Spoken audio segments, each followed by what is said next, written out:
Hello, LinkedIn, YouTube, X, and Facebook. Hi, I'm Ryan Erickson, Riffing with Ryan. Welcome to Riffing with Ryan. I'm here to host from Purple Squirrel Cafe and Studios here in beautiful Cincinnati, Ohio. Not so beautiful today, it's kind of gray. Here we are with episode 5 of the series. I think it will be ongoing. I've been a little frustrated this week with it, though. Our guests will soothe my nerves about that. No such thing as an agile coach. It's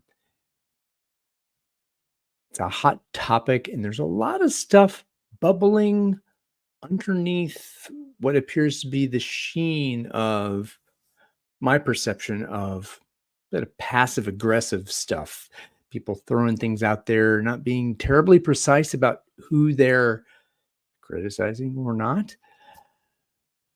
But what I hope to do here this week, beyond and wherever, is to invite honest, real conversation in the spirit of moving forward with whatever this practice is: agile coaching, technology development coaching, software development coaching, organizational stuff, all that.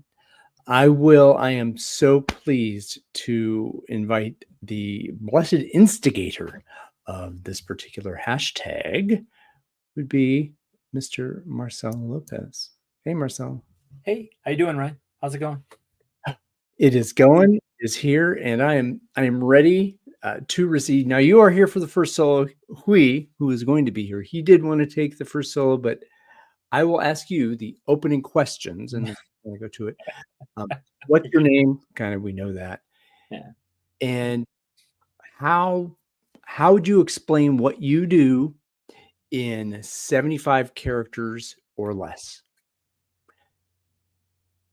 Work alongside people to help them solve problems that are occurring. It's that simple. It's not about me. It's all about them. Not about me. Which is kind of interesting now that I say it that way. Because not to segue directly, but honestly, that's what the hashtag's about. It's not about Marcel. I guess if it's about the people, maybe there's a sense of empathy, right? If you're in their shoes and getting paying for the services they're getting to ostensibly help uncover better ways of developing software, or helping people deliver software that's better, depending on what that means. But hearing that pain from those folks, like, what am I getting? Is that the value proposition, I guess, the frustration with the value proposition of what has become the practice of agile coaching, right? Yep. And so while we're here, we've kind of gone back and forth a little bit. I've been, and I said it up front, I'm a little frustrated with the clarity around where this is going.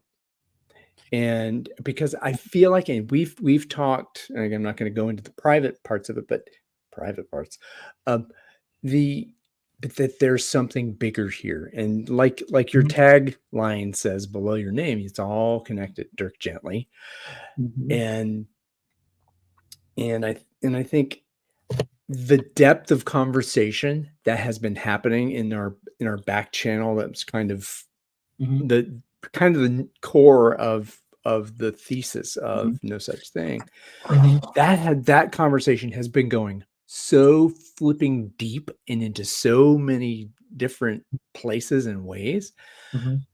I kind of wonder what's the single thread. Where's the first vector to go with what's coming out of that energy? And what's your thought on that? Well, the first vector for me is recognition. Okay. And I don't mean recognition about this guy. Okay. I mean recognition that there is a conversation to be had given what's going on in the environment of work. Obviously, we've seen these conversations about is agile dead? I was on a different podcast last week talking about that, and yes, yesterday somebody else who has been part of our conversation says agile is dead, and so on and so forth. But this particular subject it's connected to many things. Number one, and it's about the conversation needing to be recognized as being necessary. You've had other folks here host it, and by the way, thank you for putting in this time. It's not easy having all this cast of characters and trying to coordinate and facilitate with when you have some polarities that are being exhibited and so on and so forth. And I thank those that have taken of their time to join you. Okay. But I think part of what's been missing, and I'm just going to say it, sometimes you got to rip off the Band-Aid, is recognition. Okay. Recognition that this actually is a conversation that is important. Okay. Because you know what they say, I forget exactly who the author was, but his children's author says, no matter where you go, there you are. Well, where we are is we have a market as folks who try to help others uncover better ways, okay, are in a bit of turmoil. And I don't think any conscious person would deny that. Well, the market speaks to that, doesn't it? The market is not only speaking, it's yelling. It's yelling. It's not speaking. It's gone past the hushed tones to the polite conversation to the practically screaming part. Okay. And as a trainer, okay, people who know me know that I do that bit. Okay. Even if some people say that there's no such thing as a trainer. Okay, that's fine. I'm down with that. I'm down with that. Okay. You feel like you want to feel. But the fact is, I literally talk to hundreds and by now thousands of people across the world. Okay. I'm part of a agile community where we weekly have meetups. Okay. Who over the course of the pandemic, we've literally had people come from over 100 countries. Stop and think about it. We actually kept some statistics of where people came into this meetup from over 100 countries. So I've had both public and private conversations through the course of the pandemic of what's going on with this business, right? What's going on with the business in general? Because we've had people who work with software folks and people who work with non-software folks come to these meetups, okay? And then other conversations that I've had where I've called from this non-statistically. So I want to be clear on that, non-statistically. Okay. But if I were to just make transparent, which I wouldn't do, okay, the number of threads that I've discussed on LinkedIn with people about their situations and how their situations came to be. Okay. I would think that anybody with empathy would then be promoted to say, we need to have a hard conversation where we need to be more open, more curious about what actually is going on, number one, okay? And is this thing that we would like to call an agile coach or agile coaching really, and again, I'm not saying this to disparage anyone, but headed in the right direction or in a useful direction for what the screaming of the market is saying, given what's come before. And so I come back to the first statement, which is recognition. Where we need to start is, it's like, I hate to say it this way, the first part towards healing is recognizing there's a problem. And what that kind of problem is. And unfortunately, I don't think we have some people recognizing that there actually is a problem. Okay. And what that problem is. And people say, well, agile coaching is not the problem. My God, I didn't say it was the problem. Okay. Again, read the line. Okay. It's all connected. Okay. And this is one place where I feel we do have enough brain power from folks that can bring their energies to bear on trying to decompose and approach the problem. Okay. And frankly, Mm. I'm surprised that I'm the guy who brought up this hashtag. I mean, I really am, because when I Yeah. talk to other folks with my background, they're like, I wouldn't have the guts to do it. I wouldn't have the guts to Mm. put myself out there to do that. No, no, no, no, no shame to them. Okay. Yeah. But they're like, wow. Okay. Mm.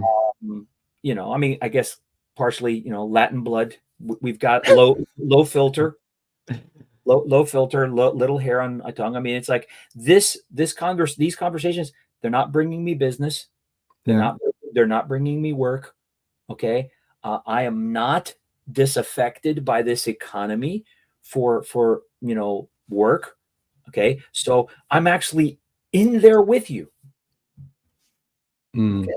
I'm actually And in there with you. Okay. And so if somebody says, well, we need to empathize with this, we need to empathize, I am empathizing. That's why I'm yeah. talking about this. Well, I mean, again, from our conversations, several months back, you were in the hashtag upper management kind of bit that That's a different conversation, but it's also it's all connected. connected, right? And I think that some of the other conversations that have been going on in this kind of in the core thematic stream have been about when the MASD, Mhm, came about, it was about developing better software, right? And getting out of mhm, the death march and things like that. mhm, But it was mhm, it was not necessarily about creating revenue and creating value for the folks who receive that precious gift of software that's created. And I think and I saw some other themes around, well, this flip of, okay, now what's being asked for in the world is mhm. the other side of it, is that we're seeing it's not about the developers anymore. I think that was what I was going to say, is that Yeah. the original genesis of what was happening in 2000 2001 was developers are getting killed out there. Oh, It's this meat grinder. yeah. And then now A- And and I'd hit back with you. Are they not now? well, I would Are say it's they even worse now. exactly? Precisely. I mean, hey, shout out to David in the chat. Yeah. Yeah, absolutely. Business analysts, folks in other areas of business. Yeah, they're getting impacted all over the place. I mean, the subject of how AI is affecting the market.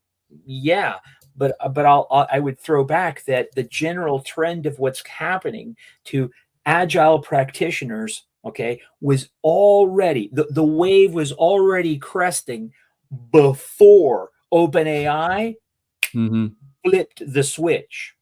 Okay, the wave was already cresting way before OpenAI flipped the switch on ChatGPT, lest people Yeah. get confused. Okay, because if you look at the trends, okay, the demand, the call for agile coaching was already in free fall. Yeah. Okay, if you look at some of the data out there in some places, okay, it was already in free fall. Okay, similarly for Scrum mastering. Okay, it's tipped upwards a tiny bit over the past month, oddly Mm. enough, but it's a blip. Okay, one recruiter I spoke to in the UK, he goes, "I think this is a seasonal thing, and I don't think it's indicative of any general upward trend." That the market is going to somehow restore itself. That there's a seasonal bump Oh yeah. in need, Oh like yeah. it Yeah. says. And in his words, and he's been doing this for about a decade. So Yeah, I kind of think maybe the person might know what they're talking about. If this is their line of work, yeah, IT recruiting. Um, and it's I would say it's similarly in the United States, in Canada as well. And if we look at the numbers holistically, Okay. Just week before last, Business Insider put out an article where they were saying we are in a white collar recession. Nothing from politicians, but for Business Insider to say something like that, folks, we really do need to pay attention. Okay. And so part of the onus behind that particular hashtag is yeah, what should this stuff be? What should these folks be doing? Okay. I have my opinions. Obviously, other panelists that have been on have had their opinions. Okay. What I think is still lacking, okay, is that recognition that we can't just plant our flag and not have an open and honest and not from fear conversation. And I'm not saying that to be disrespectful, but having listened to the past podcasts, okay, I'm guessing there's some pain that's going on that hasn't been fully embraced. So to quote FDR, the only thing to fear is fear itself. The FDR, or was that Winston Churchill? I forget. I think that was Franklin Delano Roosevelt. And here's where it come to the rub, and this is where I kind of made the comment in the opening about passive aggressiveness, about that people are afraid to call out, and it's not about calling out, it's just about naming. And I think that's also about this is something I'm seeing if I'm an individual contributor, agile coach, and then also the criticism comes that when you name it, then oh my gosh, you're never going to get hired again, because the recruiters are going to look at you on LinkedIn. They're going to say persona non grata. We have another guest in the studio, and I would like to bring him in and allow him to answer the two questions I asked you, and we'll see what happens. Cool. All right. So Ryan. Well, I figured you said persona non grata, and then I appear, right? Well, who was I talking about, right? Welcome to the show. I've actually been a big fan of yours for a long time, following the work, and I'm really happy that you've taken the time to be here. The opening question that I asked to Marcel that I will ask to you is, well, after your name, that's surprise, surprise, it's on the screen. In 75 characters, how would you describe what you do? How would I describe what I do? I bring forward 20 years of experience to companies who ask for help, and I identify possible ideas and invite them to try different things. All right. More than 75 characters, but I think that's a great start. We refine that. Maybe I try to provoke change. Maybe that's what I do.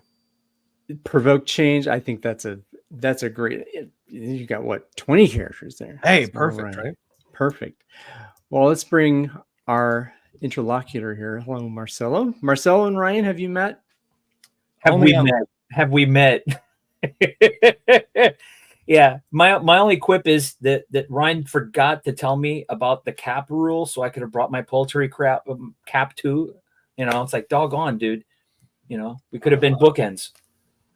Next time. So, Ryan, I would like to then give the solo here to you about your awareness of the topic, kind of what we've been talking about the bifurcation of agile coaching.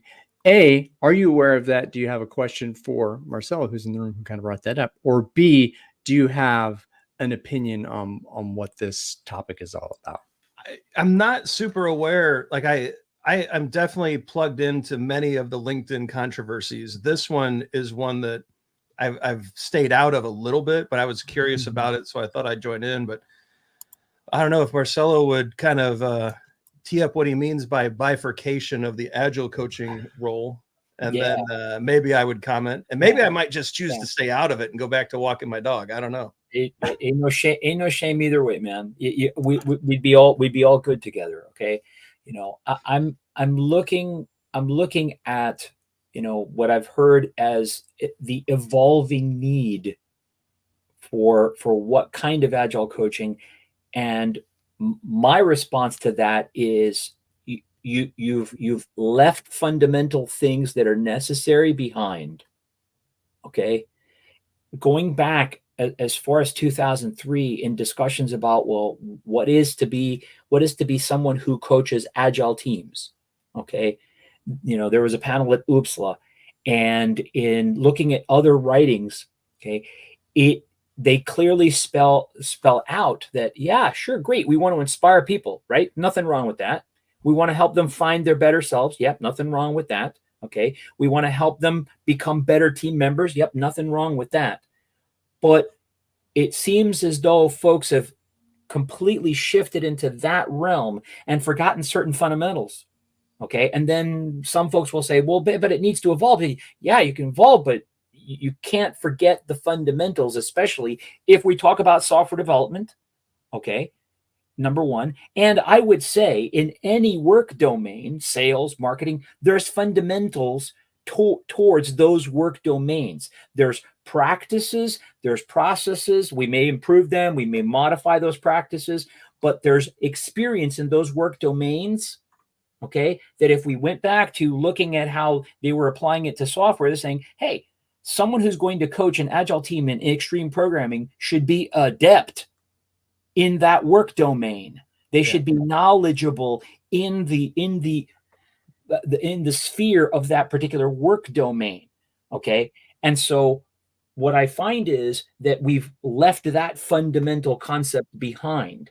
Okay, and we focused on just the guiding and the I'll call it pure coaching or professional coaching, if you will. Okay, some people throw out the phrase life coaching and that sort of stuff. Okay, and so I'm not saying anything necessarily is not about not evolving. I'm just saying we cannot let go of certain, or we should not let go of certain fundamental aspects that have been around for a long time. Okay, and I'll go further. When this idea of life coaching was even thrown out there, it was put forward by technologists when they could not find necessarily another phrase to substitute for it. Okay, so these weren't even coaches, professional coaches that use that phrase. Number one, okay, they were technologists, and later on they were like, you know what, I'm staying a technologist. Okay, and so I think that really helps with the topic, and this is one area, Marcelo, where I think we agree. So I'm not sure if you're going to get much of a debate out of this, Ryan, but I if anything, I would take his position even further, right? When I was a kid, my dad took me to a batting coach. I was very much into baseball, right?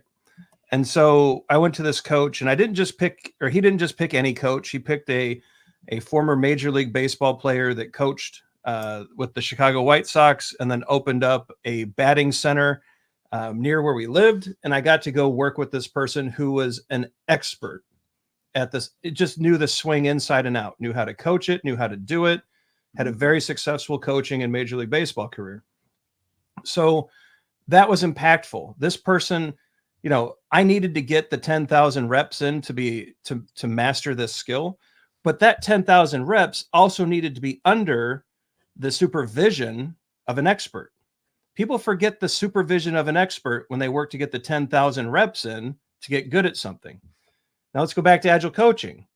Why would I ever allow someone to coach my agile team or coach me as a developer if they've never coded?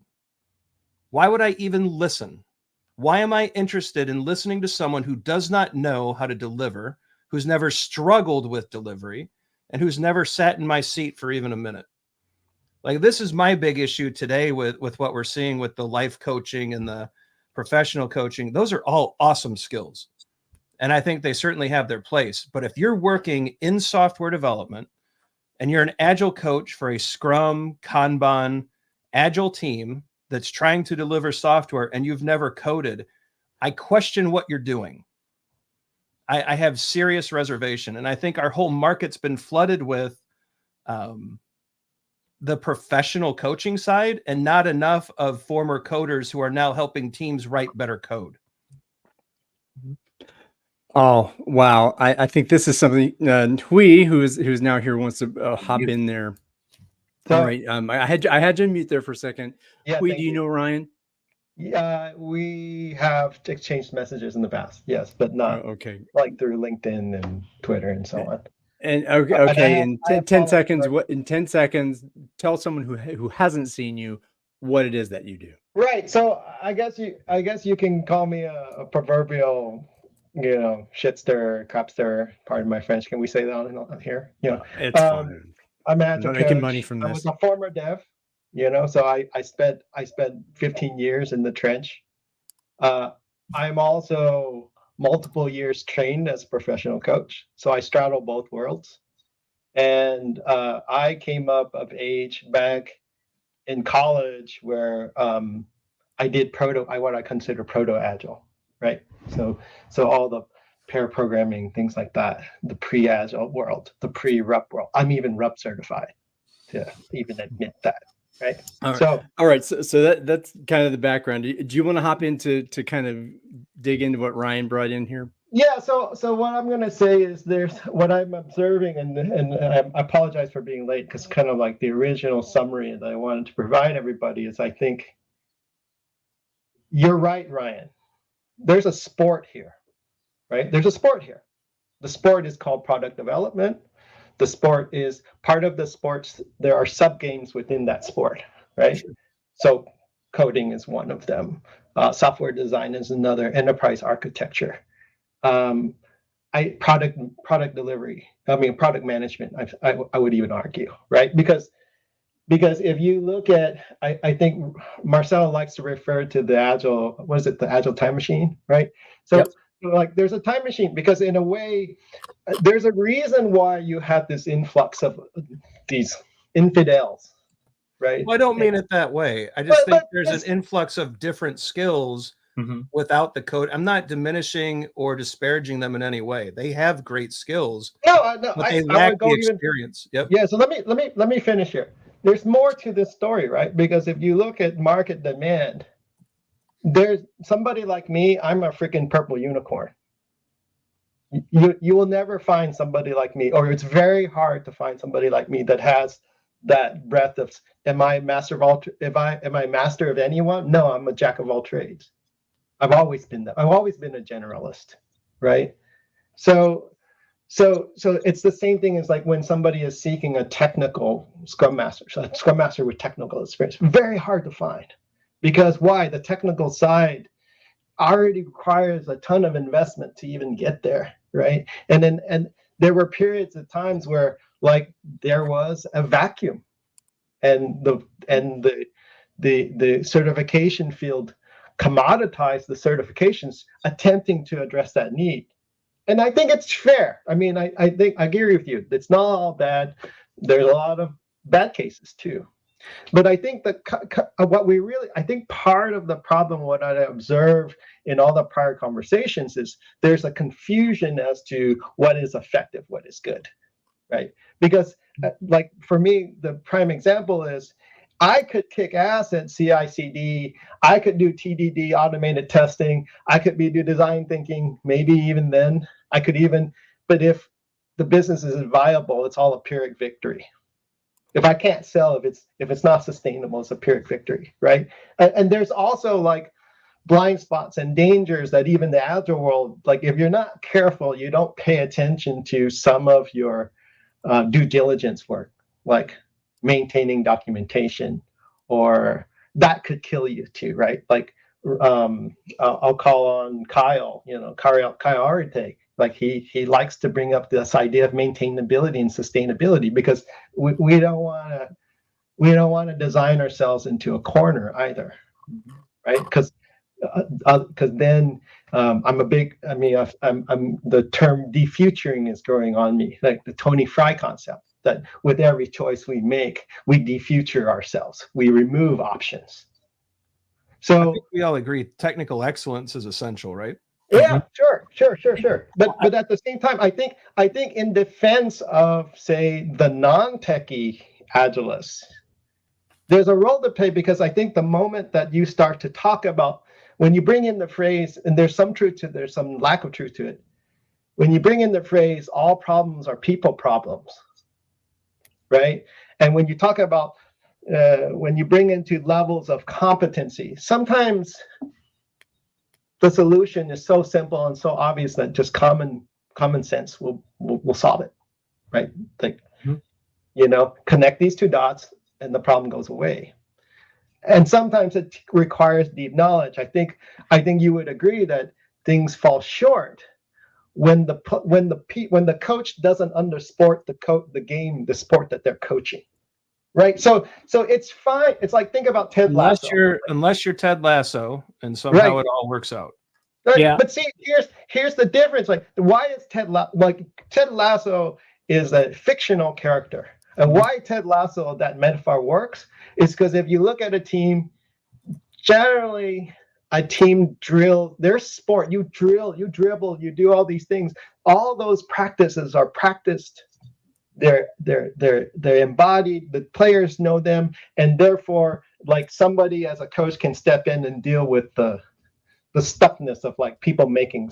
They can't make sense actually of why it works is because they had experts with them as well. That's right. That his assistant coach knew soccer inside and out, football. Right. I'm sorry. So he had his experts.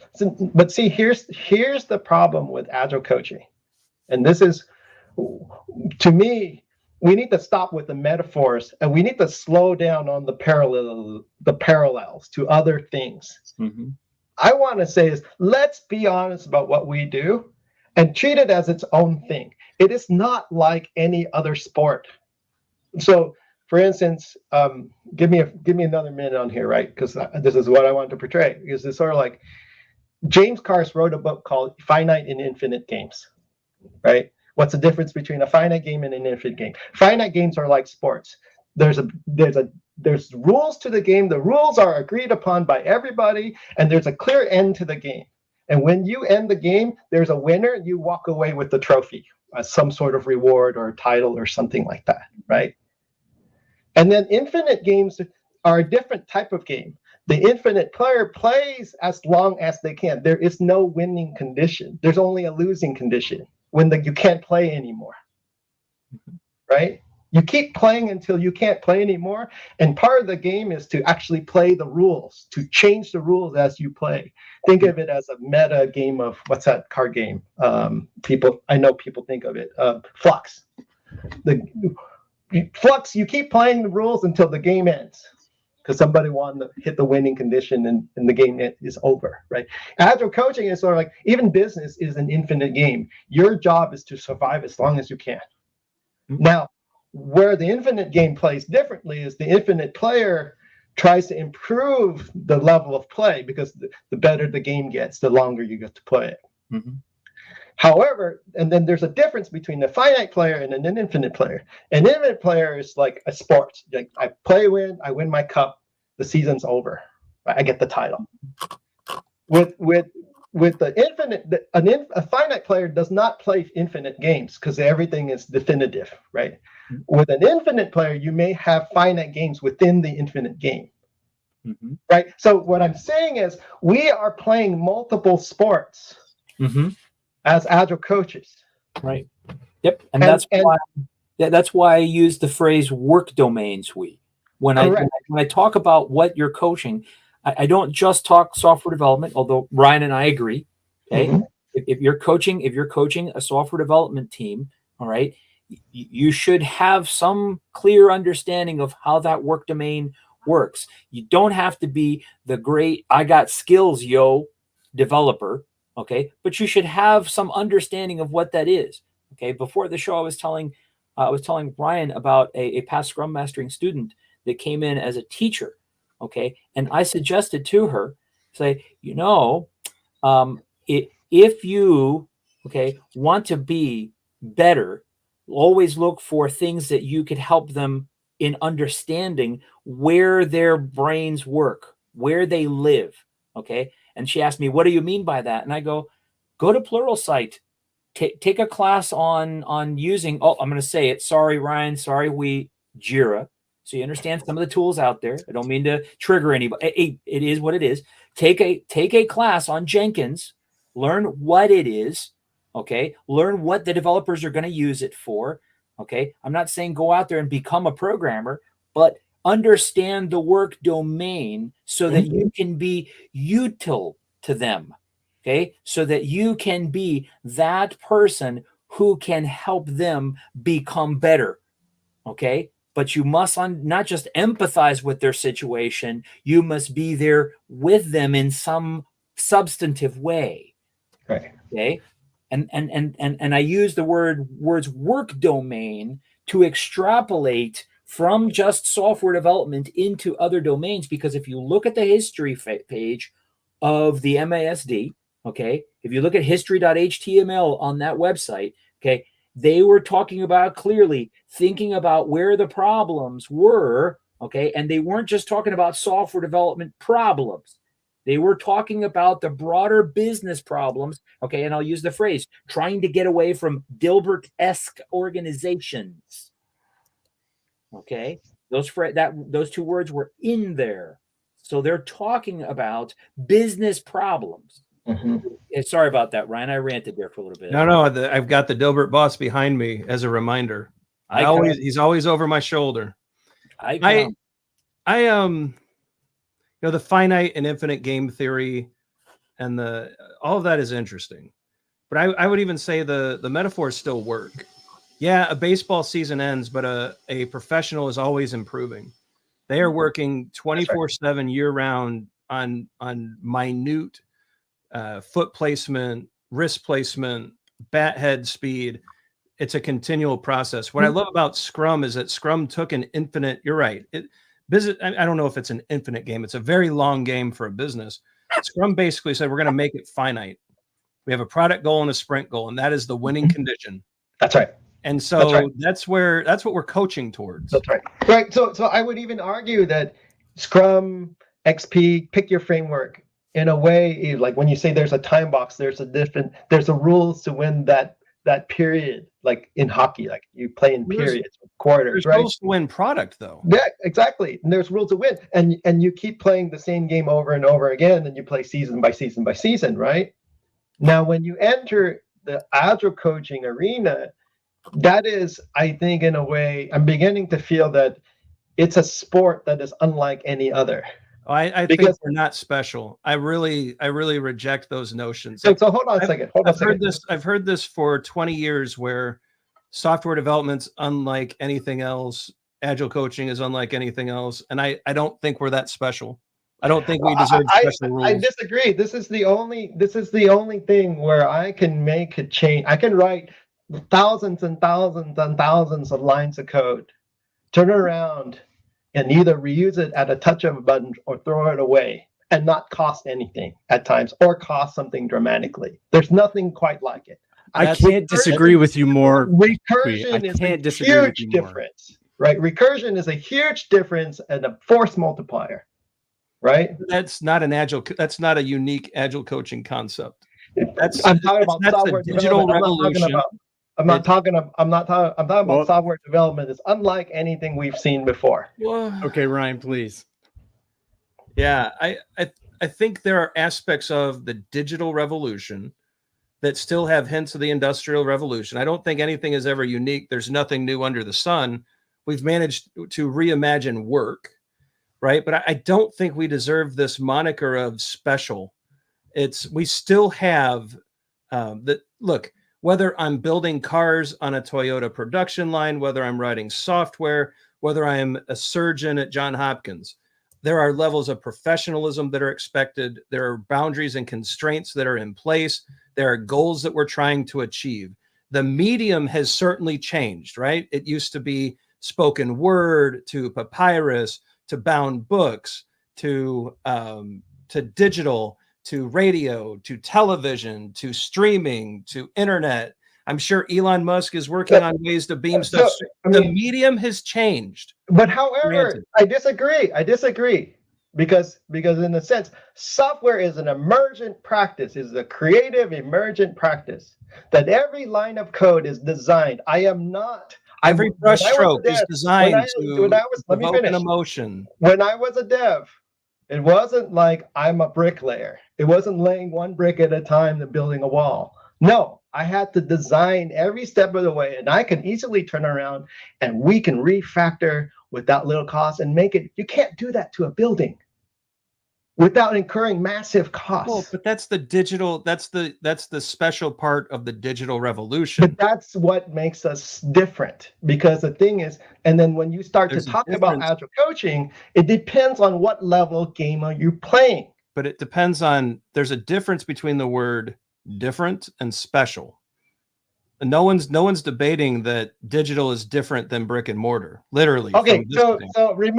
remove special. So I'll even give you that. Thank you. Give you that. Don't call it special. Just call it different. Yeah. Okay. We have to acknowledge. So going back to my point here, okay, is that when we're coding, we're playing at a low, atomic level game. The game is still very critical and very important. Like, to me, people, like, I agree with you. If you've never seen the beauty of TDD, automated testing, and CI, you haven't lived as an agile coach. It is amazing. It's worth its weight in gold by itself. Yeah. Right. I don't think anybody would disagree with that. So right. Here's when combined with refactoring, like, because then it makes refactoring. Marcelo or Ryan kind of come back there. Pause for a second, and here's one thing I want to point out.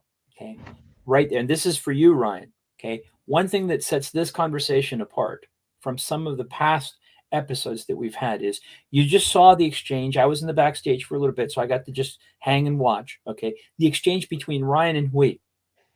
There was that thing that I answered to you at the very beginning, recognition. There is a difference of opinion going on there, but on both Ryan and Hui's part, there was recognition of where they understood each other and were able to come together to continue the conversation forward.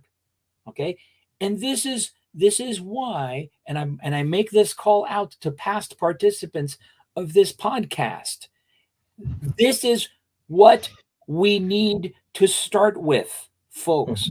I am not going to name any names. They all know who they are.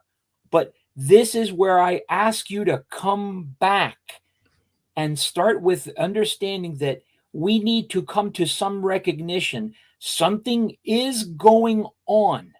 Again, you'd have to be sleeping to realize that something is going on, and that unless we all recognize it and start to have a conversation, as challenging as it might have been for Ryan and Hui, which maybe it wasn't that challenging, but you know what I'm saying, Ryan. Sometimes where it's a little challenging, okay, it might be a little challenging for some people to move a little bit from the position that they have, okay. But they do so recognizing what's going on and not being afraid to do so. That's right. Right. Oh, I'm not convinced. I'm not convinced that I'm right. So I enter this conversation. No one's saying either way, but that's the whole point, Ryan. Nobody was saying either way. Yeah. The point was that you were both moving in a direction that was not disparate necessarily. Right. Well, that's a boring conversation. Precisely. Well, the whole thing is that maybe you weren't vectored precisely like this, but you weren't completely divergent. I think we agree. I think we probably agree on 95% of the topic, and there's probably a 5% differential that I think we're just kind of sorting through. Exactly. The whole thing is that all right, 80% diversity. To leverage diversity, we need more people that do have a divergent position or perspective, but that are brave enough. I'm not being disempathetic. I'm not trying to be dismissive. Okay, but disrespectful. We're disrespectful, absolutely. But recognizing, okay, that there is something to be talked about. It's not it's not a simple topic. Okay, it's going to make people uncomfortable. Okay, and this isn't like a roast. No one's coming here to be roasted. Okay, So I'm not asking for that kind of discomfort, but recognize that this is an uncomfortable conversation and that we're not here for ourselves per se. Okay. Because I'm certainly not here for me. As I told Ryan before you guys got here, I'm not doing this. I'm not making any money out of having this conversation. Yeah. I'm not looking to. I already explained, what the genesis of me putting that silly hashtag out there was about. Right. So I would say that now that you opened that can of worms, and let me yes and that a little bit more, right? Is that I think we need. I think a lot of times it's kind of like what Dan Moody brought up in his podcast. People are looking, when they jump in this conversation, they're looking to justify their own personal position. And we need to kind of move away from that. Not to say that that's wrong, but the point is that we need to look at what's in our blind spots, what's in the liminal, right? Where are the overlaps? And I made a comment to Marcelo privately this morning saying that in all the prior conversations, when I look back, I realize that there's nobody out there holding a paradox. We're like paradox averse. Holding two different ideas at the same time, and being in opposition, even in one's own stance, right? To have more nuance, like everybody's coming at this. They want clear, direct lines to say, my way is the right way and I'm authentic, I'm legitimate. That's what I hear a lot. Mm-hmm. And rather than, maybe that is true, maybe that needs to be there, but I think if we're going to really truly revision and reimagine or re-evolutionize or evolve this sucker, right, we need to basically look at our own assumptions and have the epistemic humility to say exactly what you just did. I am not sure if I'm right. Yeah, I'm not. I hold a belief today. I'm expressing that belief. If someone's got good data or a better structure, I'll steal it and claim it on a new podcast a month from now. Like I don't. This is being recorded, Ryan. I would have thought perhaps to have said that with your little inside voice. You know what I mean? But that's okay. Hey, it's okay, man. I'm Latin. I got no hair on my tongue. I get you. I get you. The ethos I was hoping to bring here, and I think Ryan and Hui, and thank you for bringing that up, is this idea of conflict with respect, and to be able to and to start with respect. Like each of you two, both of you, I know, and all of us here respect each other's professionalism. And I think that has to be the baseline for that conflict. So if you respect my professionalism, and again, Hui, you and I'm going to go to the mat on the music thing. Yes, I would do that, and I don't have any problem, and I'll take an arrow or whatever, but that's not going to diminish my respect for you as an individual. No. Or with Dan or Erica who've been on here, maybe I don't believe everything, or I would challenge them, and I would hope that, and maybe they don't know me well enough to respect me, but that's got to be the baseline. And when you're in a tense situation with, again, our domain, is music, you got to respect the guys on stage, the ladies, the people who are there, or they're going to let you down. You hold each other accountable because you want to do this thing, right? And I think that's a tie. It's the tie into software development teams. It's a tie into any kind of relationship team, as far as I'm concerned. So, and I guess that's kind of what I'm pointing out to, where I'm driving this particular point about the complexity of what agile coaching is. Because if you look at it, and I'm, as just as for everybody else's knowledge, I play jazz, Ryan plays jazz, he plays music, and we see this as it's not a thing of like, there's one way. There's no one way to play jazz. There's no one way to move a ball down a field. It's like the kind of beginning, if you want to bring back the sports metaphor. I can play rugby, I can play football, I can play lacrosse, right? Or I can just pick up the ball and walk it down to the end zone of the other field, right? With no rules. Or my own, I can invent my own game, right? And this is why I was bringing in the infinite thing, because there are many ways that a business can be successful. And I think this is where we really need to kind of identify and declare exactly what is agile coaching's goal. What is it? Is it just writing software, or are we like Marcel and I first opened the volley saying, hey, this is about fiduciary responsibility. This is about making a company successful. Mm-hmm. Yeah. If I play the game in a way that the company isn't successful, what's the point? Yeah, absolutely. And actually, that was kind of one of the things that I started offering as a question to prompt this conversation. I would ask people online, do agile coaches have a fiduciary responsibility to those people paying their way and to the people that they are presumably helping uncover better ways? Do you have a fiduciary responsibility? Okay, I think I mentioned that in the very first of this series of podcasts, right, Ryan? And yeah, and I was very clear about that.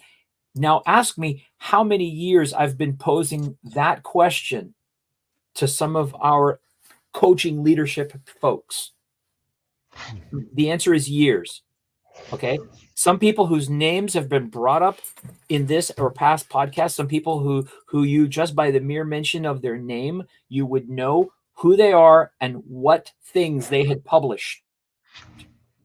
And I've asked them, said, look, do you, as this, have a fiduciary responsibility? Okay. And, the response is, well, we're here. We're here. I'm not calling them out by name, but we're here. Some of them are not. And that's why earlier I said to you, Ryan, why me?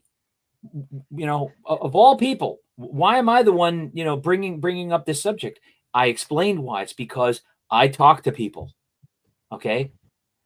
I talk to people, Ryan's trained thousands of people. I'm sure that his students routinely from years back still reach out to him, say, hey, Ryan, I'm thinking about this problem. You got a few minutes to spare for me? And we could hop on something and you could help me grok this? All the time. All the time.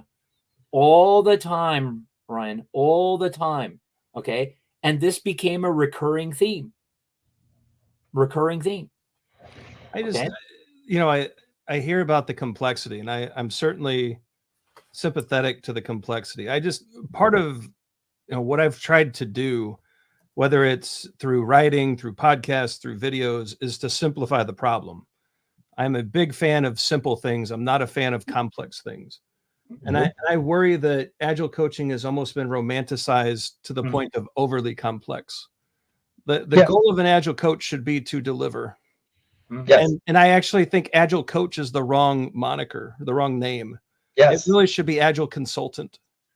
There's not a lot of coaching going on in an organization. If I go into an organization under the label of an agile coach or a scrum master who is actually supposed to be the agile coach to the organization, but I won't open that up. If I just ask questions and believe that people have the answers within themselves, and I take that professional coaching stance, I'm fired within 2 days. They bring us in to consult, to evaluate, to propose experiments, to teach, to train, to mentor. Is there some coaching? Sure, on a much smaller scale.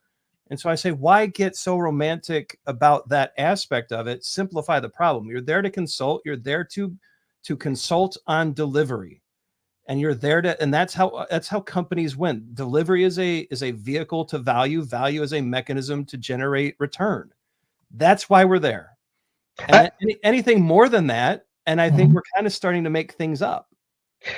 I think we all agree that there is, I think it goes without saying, let's just put it aside. There is some level of core competency we all agree upon, right? Sure. You must have played the game. You're going to be in the technology domain. You have to have literacy in the domain. You must know how the rules of the game are basically played. Like, to me, the two, and I think we need to be kind of clear what the basic core game is. The core game is software delivery. Yep. Second game is product management and product definition strategy, those kinds of things. Because one, garbage in, garbage out, right? If I build garbage, it won't matter, right? So I think when we say those things, then that's the core competency. And this is my criticism of like certain certifications and so I think when you start to begin to look at the larger problem, let's say, like when you go into the Ted Lasso arena, right, where there's a sort of like, you can be successful dealing with just people problems and the human condition. That's because that's really what a professional coach does, a life coach, right? And if you have experts that can play the two basic games well, then they can create value without having to know the core competency. But I think where they run into trouble, where we all agree, they run into trouble when the so-called experts aren't actually experts, and then falls apart. Sure. Yeah. Right. So that's where we're critical of the life coaches, like to put a real nice pin on it, right? Because the life coaches can't work with the core competency because they've never lived with the core competency. And the core competency here, like we have these people, I will say, like they're almost like they're trying to play this sport where they don't understand the rules, and they're trying to inject other value sets upon it, which are not appropriate, like ICF competencies as being the foundational things of what an agile coach does. Like, no, that's nonsense to me too. I think you guys would agree to that. I think, right? Yeah. So Hoy, I think you've brought up a really important, like from a definition standpoint, what is even an agile coach? Is it the ICF definition? I like Bob Galen's definition in his recent book, Badass Agile Coaching. I think Bob has really struck a good balance between the coaching, consulting, tech, the expertise. But I mean, depending on the definition that you accept, even for agile coach, this conversation could go, it could go multiple ways. And I would say we confuse, even in Bob's book and many other books, we confuse the means with the goal. Mm-hmm. Yep. And let's be fundamentally clear, right? Yep. Agile, in a way, is a means. Professional coaching is another form of means, another way to play the game, sure. Right? And there's a myriad of, and this is going back to my idea of infinite games, or pointing to Carson's idea of infinite games, because we work with the organization, we help them choose what hey, guys doing the work, what rules do you want to adopt? What's the process you want to use? You want to do Scrum, Safe, whatever? None? Right? OG Agile, right? Or XP, right? We choose. And this is where it's different, because, and I won't say special, it's different because we get to choose the game that we choose, the finite game that we're playing inside this infinite game. I don't know if it's different. The thing that gets me is, like, the agile coach can say, do you want to do Scrum? Do you want to do Kanban? Do you want to do Safe? The batting coach can say, do you want a closed stance? Do you want an open stance? What kind of grip do you want to use? Depending on the player, right? Right. Exactly. So I'm not convinced look, the medium of digital creates some nuances we have to take into. I totally agree with that aspect of your point. Mm-hmm. But as far as it being a wildly different, and maybe this is a spectrum thing as opposed to anything else, but I don't think it's so different that it deserves a special set of rules. I think the rules of coaching finite games, which Scrum is a finite game, that have existed for thousands of years, still apply to a software development team. I don't know if we necessarily disagree about that, do we? No, but I would say you're right. What I'm focusing on, what I'm interested in, is what's the spectrum. Sure. Right? I think that's fair. Right? What's the spectrum? How many ways could I play and win and fail at this game? Yeah, well, I think you've got there's something there. I think what you've got, there's a patterns level and there's a practices level. That's right. You got to know where your hands are. You got to know what the language you're coding in. You have to know the structures. You have to know architecture. Those are practices, right? That you have to do the work to study and know those practices. Well, again, software development practices. I think there is. I hear you going there, Marcelo. But there's a nuance between the level of abstraction that you have to have awareness of. But then you're talking about a software architect, right? And you're talking about a practice master, an artisan who can help other practitioners get better at the practice. Right. But that is, and that's for me, I'm technology literate. I'm not a coder, so I have oodles of infinite respect for the folks who can play their axe, who've got the chops to play. But my bit is in the interactions, it's in the music, man. It's in how the flow happens. And so I don't claim to be anything but I would need to bring someone like you, Hui, or Marcella, or Ryan. I don't know your technical background, but it sounds, I think you said you have some coding there. First 12 years of my career as a Java developer. So there you go. I would need to have somebody. So I think part of the deal is that folks, they get too big for their britches. That's my bet. So I think just because I've been around this for a while, I know I can tell folks what to do. I can make statements about, oh, this has to be this way, but you got no credibility. I don't, as a developer, I would say, I don't respect what you're saying. I may put a sheen on of that, but I'm going to go back in the back room and again, I have a smoke, and it's like, no way, you're full of it. So I think that folks who hire agile coaches, and I'll just step back from that, they ask for too much. They hire one person and ask that person to play outside their depth. That's another part of it's connected, Ryan. That's yet another layer that we haven't even scratched. We haven't even peered into that layer to scratch it. But that's a very valid point. But I'm gonna again take us back to this panel from Uppsala 2003. I mean, I'm talking about folks that people would know: Joshua Karyevsky, Mary Poppendick, Judah Eckstein, okay, David Fraser, okay, or Stephen Fraser. Sorry, Stephen Fraser.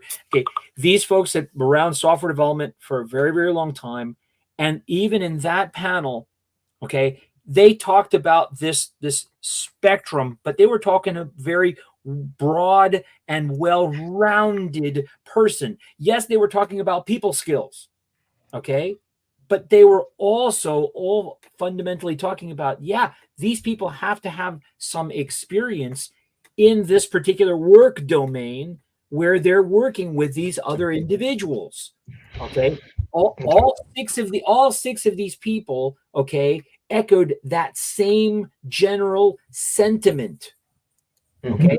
And what I'm saying is that what's going on right now is we've lost this broad-minded sentiment, the recognition of the things that Ryan was talking about, the things that we was talking about.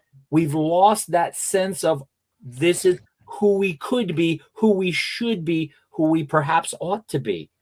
Okay. Right. We've lost that. Yeah. And the discernment of the work domains, or I'll call them spheres, or you may call them, they're all in that spectrum, right? Here's the various games that can be played. Here's key games that you need to be aces at: product management, software delivery, right? But then there's these side games that you use like spices in or side dishes on a meal to say, hey, this one's appropriate for this client. And so there's, in a way, what I'm declaring is there's a sort of, just like Chris Vestal likes to use, he started using the phrase treating the manifesto as meta principle. Those are good meta principles.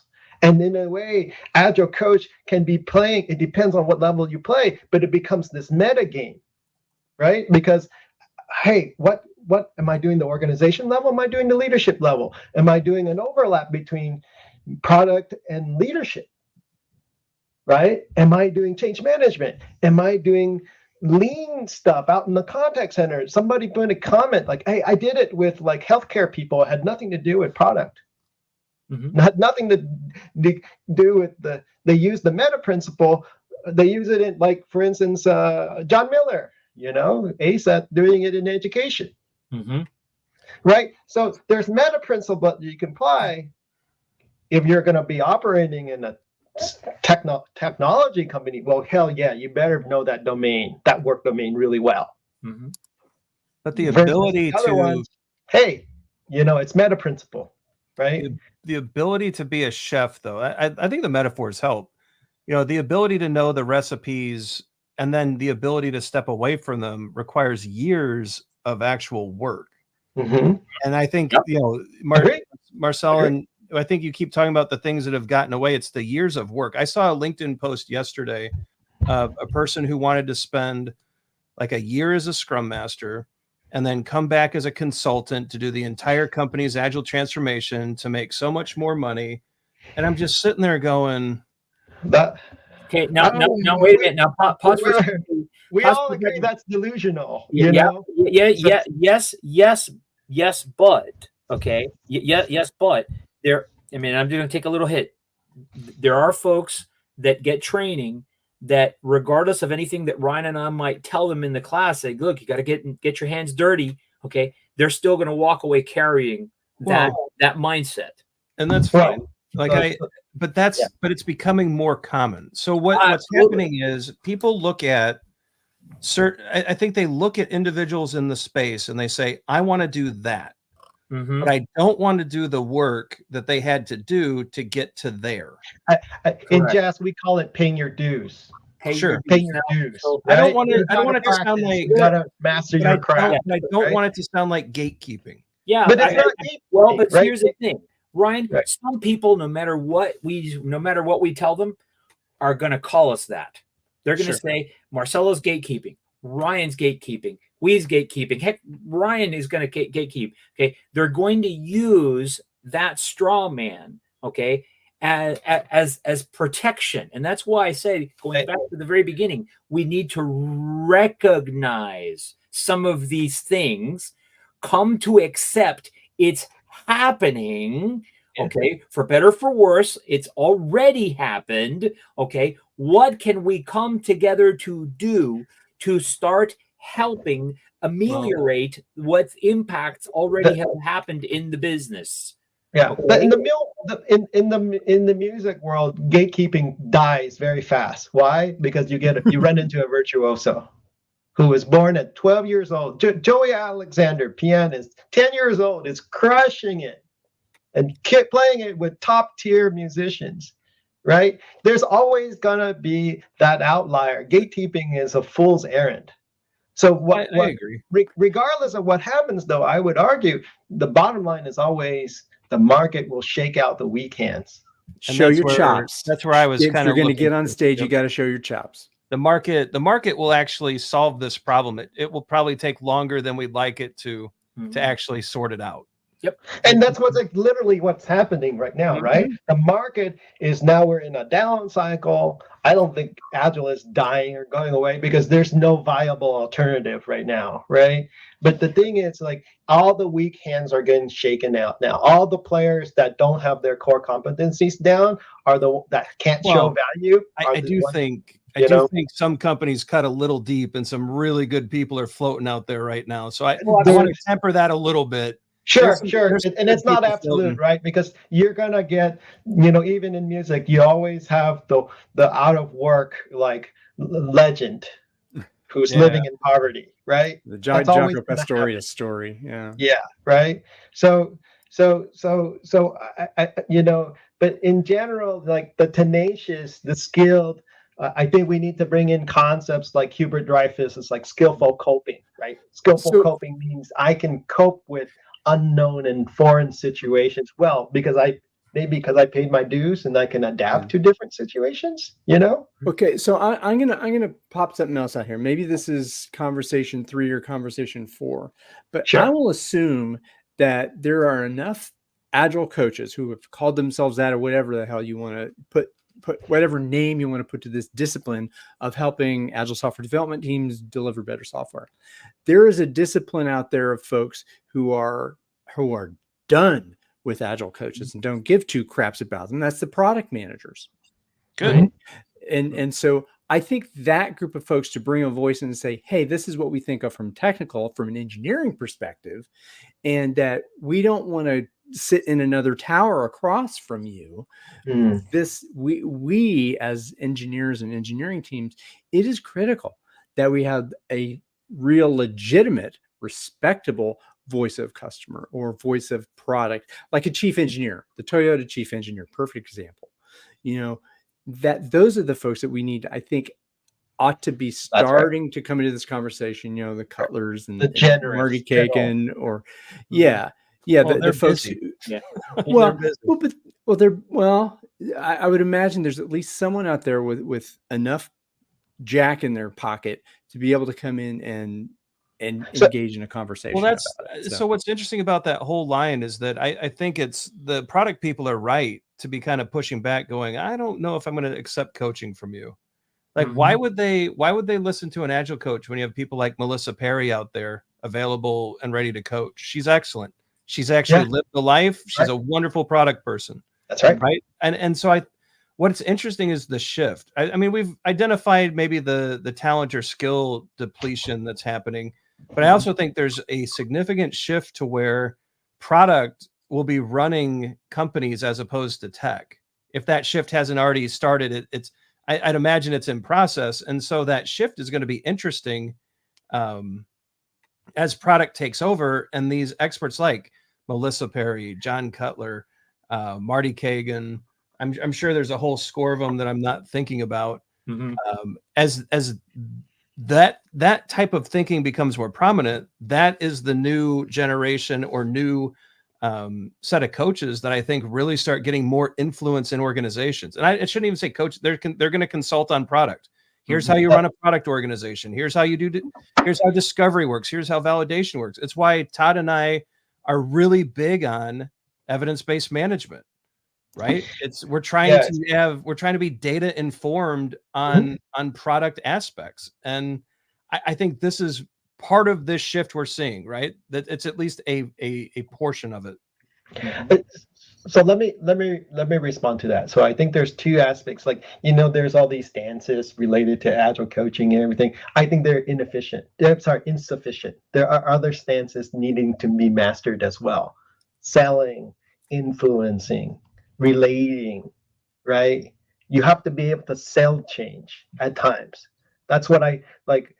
That's what I do most of my time as an agile coach. People don't talk about that, right? How do I sell? How do I relate to my internal customers? How do I treat my work as coaching as a service potentially? The best advice I could give to an agile coach who wants to work in that stance, which I think is needed, is enter an organization at a mid-level manager and manage delivery teams and work your way through the org. Right? Because look, as an agile coach, you can influence, but you can't direct.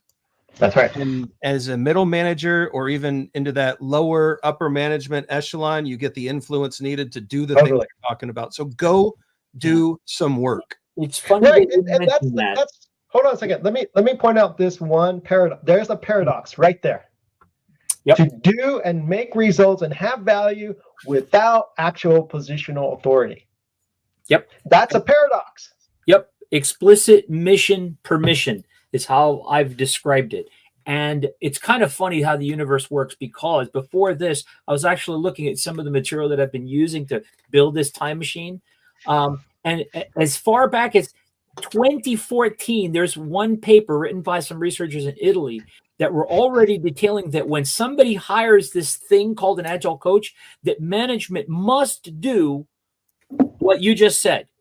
They must empower these people to actually do what needs doing, okay, and support them, okay? Somebody needs to be the godparent, okay, for this work of change. I'm not going to call it transformation, the work of change, okay, required or necessary, okay, to improve whatever needs improving, product development, our internal processes, our services, and so on and so forth. If you're going to bring in these people, you must also enable them to actually do what needs doing, and obviously hold them accountable for their ability to be doing those things. Right. Or just even revealing that it's not being done well, right? So this goes back yet again, I'm going to go back to humor-y, right? It's that infinite game, because at times when I would say, Ryan, when you say, hey, you should be a middle manager, plopped in, that's half of the time I'm working in an organization, right? And in a way, it's sort of like, I disagree with all these people coming into some, I agree yet disagree. All these people come in, they say like, oh, I got to have leadership buy-in. No, it's like, That's because that's easier. You don't have to create authority. The authority is bestowed upon you. Mm-hmm. Versus like when you're thrown in the thick of it and you're responsible to grow the bubble, it now becomes an infinite game because you have to build that influence to grow the bubble. Well, So think of it this way. I don't know, man. Well- I think you're overselling. You're overestimating the amount of influence that comes with no Hang on a authority. second. Let's put this in terms that I know you know, Ryan. Open space beta. Sponsor comes in and says, we invite you to come in. Here's where we're going. What kind of a phrase is that? They're making a couple of phrases. They're making a couple of phrases. Okay. They are implicitly giving explicit mission permission for this to happen. And if you come in, you can assume by the virtue of me as being the sponsor that you now have explicit mission permission to go out and be fruitful. But make no mistake, they gave explicit mission permission by doing so. Right. Okay. And this is what we're talking about. Clarity of authorization. Someone must provide that, okay, for you to be able to act. Now, that doesn't mean that it's just laissez-faire. There can be constraints, certain boundaries which should be well understood, well defined, well agreed to, okay, and those are your operating parameters. Everybody gets briefed on what those operating parameters are. Okay, let go forth and go forth on the mission. Build a product, okay, and we'll come back and revisit these operating parameters and the permission under which we are operating. Because if we discover that you need some more permission to go into certain areas, fine. Let's figure out what those operating parameters are. Let's come to an agreement on what those are, okay. And if they fit to what our strategic direction wants, then again we go execute. It's rules of the game. I mean, that's when you get back to CARS. And this is the 4-part game structure. Very simple. The Jane McGonigal thing, right? Is clear goal, clear rules and rules, way of tracking progress, and opt-in participation. You got those. You got a good game. And you got people willing to play. Right? So let me throw a wrench in this now. So the one thing that people don't recognize is there's a hidden stance, and that is one of provocation. Now, if you provoke too hard, you get your head cut off, right? They shoot the messenger. Mm-hmm. But then there's a side of where, because if you are really systems coaching, you will reveal blind spots. And as a professional coach or an agile coach, one can hold the proverbial mirror to the client and say, "Hey, do you like what you see?" So it's and in that way is to, in a way, safely begin to build influence. It's like, "Hey, look, there's a problem here." Well, you have to know that's on the label of the bottle of wine you're buying. I was once sitting in the VP's office that I reported to. And we were sitting there talking, and he had just been provoked by his SVP had brought in a consultant and was trying to do a transformation. And he smiled through the whole thing, never responded. The consultant took off and moved on happily to the next person to go harass and or provoke. And he turned to me and he goes, "These transformations are comical. You know, they've got the ear of an SVP. They'll be here until the budget runs out, and all we have to do is survive the clock." And he goes, "You don't have to answer a single thing they say. You can smile at them and go do your work. And all you have to do is survive. We're running the clock." And that's why I've become skeptical of this. Well, we can have authority through influence, and fine, but how if you really went back and looked at the impact of that work where you worked without authority, the impact, I would wager, is minuscule. The most impact I've ever had on an organization is when I was promoted up through the org chart, when I had teams under my direct supervision, and I was able to implement these ideas without question. And it really led to, and those teams are still working today. I raised leaders up through the organization that believed in that. They continue to work in that space, and the change held. But without that direct positional authority, I'm not certain any of that would still be in place today. Yep. I'd like to interject because I'm going to give you a layup to take another dunk, Ryan. All right. Okay. I've spoken to other folks such as ourselves in financial organizations, transportation organizations, in energy organizations, and I've put to them, okay, up to where did these agile transformations go to? And I drew something out, and they kind of responded back, and almost invariably, one level below that which of management, A, gives that explicit mission permission and remains actively engaged, i.e., kept their hands somewhat dirty. One level below that level of management, that's as far as you go in a transformation, baby. And that's across multiple sectors, across multiple years. Okay. And I wholeheartedly agree. And which is why I say, if you haven't played the game, I question whether you should coach it. I've sat in the executive seat, and I've sat in the board meetings of a transformation. I've sat with a VP title in a company. I understand what happens behind closed doors. Most of these coaches do not. So we are bobbing and weaving. We are preserving our benefits packages. There are so many considerations that. Sure. So there's this other game theoretic thing about personal preservation, those kinds of things. But I want to pull this back out of this, because this is the danger of what previous conversations when we go into personal anecdotes and whataboutism and things like that. What I'm suggesting is not to foreclose on that.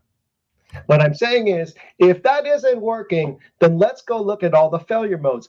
If we are truly empirical, if we are truly evidence-based, then what evidence do we have what are the failure modes? What are the traffic accidents we've had prior where people failed and say, hey, here's a story of caution. Don't do what I did. Don't do these things. But then where has it been successful? I'm not going to go into the story. I personally have been involved where I've been instrumental in making a lot of change. Yeah. But my point is that we need this goes back to the initial volley of this first call that Marcelo and I were on, is to look at these things, right, and say, what is the evidence we have? Can we be evidence-based about it? Let's be smart about it. Yeah, we know most of it doesn't work, but what if there's an inkling of somebody did? Can we repeat that experiment? Can we repeat that success story? Right? Well, we have to tell the stories to repeat them. So. Sure, but my point is that where is a forum for us to tell that story? Well, somebody might try something like that as a variation of the original story. I've offered my best where they might create value in a new way. What was that, Ryan? I'm sorry, I didn't mean to pitch you off a wee bit. I've offered my best shot. I think Scrum Masters ought to learn to code. I think if you want to be an Agile coach or a leadership coach, you need to spend a number of years in management, director, VP positions. And get the experience needed to understand when you can throw some salt in the pot and when paprika is more appropriate, or when leave the damn thing alone, it's done. Yeah. And I think unless we get to that point where the coaches are actually also practitioners, the impacts that they can have are minimal. And I'm okay being wrong about that. I would love to see evidence otherwise, but. Well, like I said, if we go back to that same reference to Uppsala and others, and again, I would welcome some assistance in putting together this silly time machine thing, because it's slow going, one guy trying to do it. And I appreciate the input from we and a couple of others to sort through it, because there is just a voluminous amount of reference of folks talking about this stuff that you've got to have an understanding of the fundamentals of what work domain you are trying to coach. It may well be software development, okay? But regardless of, and I put this in the chat, sales, marketing, finance, credit, accounting, okay? Go learn some of these things. When I have coached and counseled my past students to go do this, as I was telling you earlier, Ryan, they come back and they say this one student was a teacher. She's crushing it, bro. She's crushing it as a Scrum Master after she took those Pluralsight courses because she earned herself the cred of her teams. Okay, and now they'll her teams are just blowing it away. A couple of them are hampered now by SAFe. Sorry, was I supposed to not say that out loud? But that's it. Dean is what can it come is. on if he wants. Hey, Dean can come on if he wants, or Richard if he wants to. But there, I said it. Too late now. Can't take it back. Oof. We've been going a while. Yeah. Hour 25. Thank you all for hanging in there. Do you want to take a round through a last solo before we hit the coda and go out? Yeah, I'm down with that. I just want to say thank you to you, Ryan, and to you, Ryan, and to you, where we've talked to each other, not at each other. Okay, and I want to surface that because that's what I want. If we ever do round 5 of this, Ryan, I offer that up to whoever decides to come, is that we need to talk to each other, people. Amen. Okay. All right. We want to take the next solo. Yeah, I think this is a rich conversation. I want to say that we're delving into what it is. And I think I appreciate Ryan Ripley, in basically holding, I think a lot of these conversations need to be about strong opinions held loosely, right? It's okay to have a strong opinion, but allow yourself to be convinced otherwise. And then also, I think we need to also we're not afraid to say, I don't know, I'm not sure. That's okay too. There's room for that, right? And I hope that in some way what we have modeled here is there needs to be we can't create art without vulnerability. There has to be some vulnerability here. Oh, I right? love that. I love that. Okay. I want to hear your song for another solo, but I'm going to bring Ryan in here and take us out, and I'll hit the head on the way. I finally hit the comments tab, and I was seeing what Colin was putting out there, and I just, I don't think it's silly advice for a Scrum Master to understand software. I don't think it's silly advice for a Scrum Master to understand delivery. Become an expert at pipelines. I don't think it's silly for a Scrum Master to go get business degrees, or at least take a certificate course and understand P&L, so you can talk to the CFO in a way that's meaningful. And there's no backtrack here, Colin. Be civil. I think a boot camp of a few weeks for a Scrum Master in coding is wonderful. Mm-hmm. At least they understand the struggles, and they can have some sympathy for when things aren't going quite right. Mm-hmm.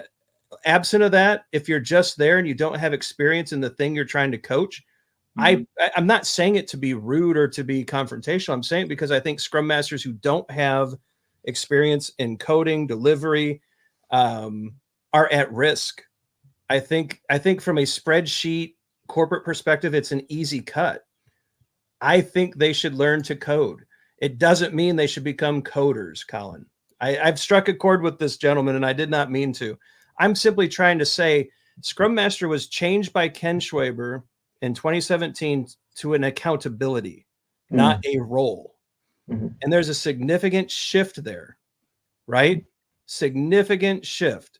That means that you can be a delivery manager and fulfill the Scrum Master accountabilities. I think that's a smart play. I think you can demonstrate the value you bring. You can serve your team and make delivery easier for them. You have some positional authority to actually enable some change amongst your peers. I think these pure play Scrum Masters who do not have the skills or experience in delivery put themselves at risk. That's all I'm trying to express here. I'm not saying anything other than that. And my concern is for them. Thank you, I agree with that. Yep. Okay. Gentlemen, thank you all so much. I'm gonna take us out here, and we'll head in the green room when we stop the stream. Thank you, everyone. Riffing with Ryan is the show. I am so happy to have had Ryan, Hui, and Marcelo here for a lovely conversation. I hope round 6 will come soon, and maybe we'll have some more spice in the soup, some more instruments in the jam. Thank you for the precious gift of your time and attention. Be well.